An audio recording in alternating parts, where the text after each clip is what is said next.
Alright, we're back at Jupiter Games, this time with a 32 Soulstone scrap. We have Marcus against Colette. Marcus has... what does he have? He has Karis, you can see down there. 2 Fire Gammon to go along with Karis, Gunsmith, and a Razor Spine Rattler.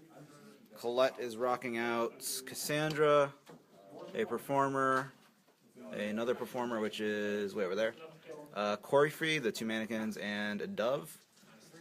Let's see, Colette has a 5 Soulstone cache. She has Claim Jump. The Claim Jump marker is over there. As you can see from the Dynamite markers, Marcus has a line in the sand. And she has Power Ritual and Sabotage. Marcus has Assassinate on Colette, because I'm going to go for a really challenging game. And a hidden one in that. So, we're all deployed, and we're about to set up for turn 1. So, we are towards the end of turn 1. Pat has not quite finished. He's still busy doing stuff because Colette has a lot of models. I advanced my team a little bit. I was thinking about having Marcus attack Colette, because Colette was back over here behind those fire pillars.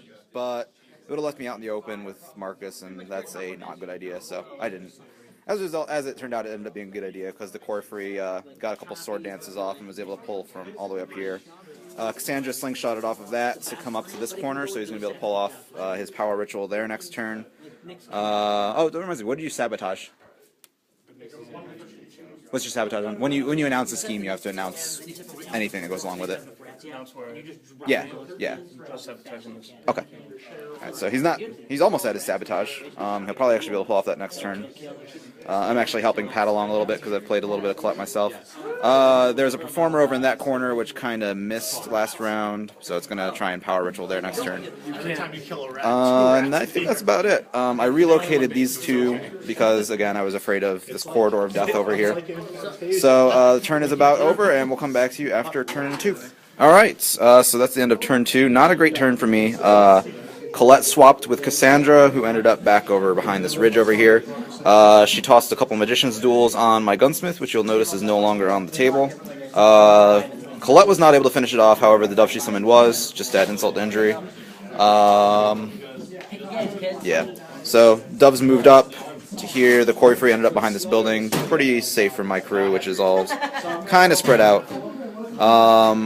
I was able to paralyze Cassandra with Karis after focusing a strike from the Fire Gammon that is now next to the Razor Spine Rattler, which bounced off the Razor Spine Rattler with a blast and hit Cassandra to give her a burning token. Karis also used her resource management to have Colette take a wound, which was kind of awesome.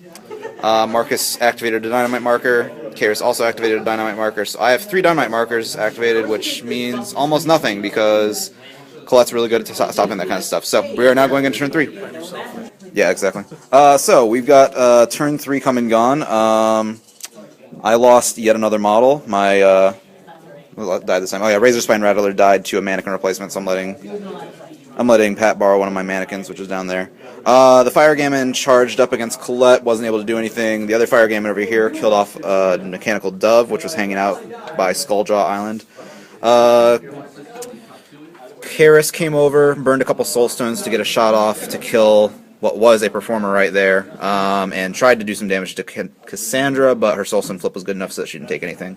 Is that a Dove? Yeah, it's a Dove hanging out down there, helping her out. I was able to get my 3rd Dynamite marker activated, and Marcus killed a Performer over there. So it was a pretty good turn for me, taking out 2 Performers, but Pat still has a really strong position. It's going to be really hard for me to do anything about his stuff, so I have to try and spread him as thin as I can. Make him use his taxes Soulstones a little bit. I'm down to 4, but he's also at 4, so I think I'm in okay shape there. So we are now going into turn 4. Alright, turn 4 has come and gone. It was pretty action-packed, although we took a long time, so I'm having a hard time remembering what happened. I didn't lose anything this round, so that was good. Karis took some shots at Colette. Marcus came from that side of the board over to say hi to Colette. I got Colette down to 1, down to 3 Soulstones, so that's going pretty well for me. Colette tried a mannequin replacement, tried to Disappearing Act Karis, flipped a 21 between the Soulstones and cards, and with my Soulstone flip I was able to get a 24, so it was pretty fortunate for me. I still have 2 Dynamite markers left to go, the one underneath those guys, and then that one over there. Colette was over here, blipped over here to get Cassandra out of harm's way, then flew a dove over to help cover her escape, so that should be pretty good for her.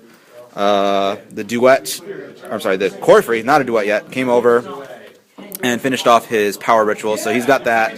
He's still working on his sabotage, and I'm still working on both of my schemes. So turn 5 should be pretty excellent. Oh, turn 5 is come and gone. I tried to alpha. I lost initiative, but Cassandra was in a lot of trouble, so Pat had to activate Cassandra first. Cassandra was then able to survive, which is good. I don't know, did you activate Colette first? I think you activated... No, Cassandra first. Cassandra first, yeah. Yeah, you need to get Blonde Act up. That meant I was able to activate Marcus. Marcus was able to successfully feral on Colette. Then I cast Alpha, which was cast on a 19. He flipped a 2 on his negative flip because I was using Stare Down, and then hit the 12 he needed on his Soulstone positive flip to resist the spell. This Fire Gammon, then she blipped, and then she came over to here after Cassandra sabotaged that building there. Karis was unable to kill off Cassandra. I was able to do a wound to get her down to 1. The Fire Gammon charged, got the red Joker on the negative flip, so I was able to have a 19, but he was able to Soulstone away from it as well. So he's in pretty good shape going into turn 6. I still have 2 dynamite markers left, although I do have a lot of guys in the claim jump, so that's good for me. My schemes are not doing very well, though, so we're going to have to see how things go. Core free also pushed up to here, so we are now going into turn 6. Alright, we've finished turn 6. Turn 6 is pretty interesting. Marcus came over, activated my last dynamite marker after my Fire Gammon activated that one. Karis was able to kill off Cassandra, which worked out pretty well. Tossed down some fire pillars. However, this is Colette we're talking about. The Quarry Free walked kind of around there, came through, took 3 damage, popped over here.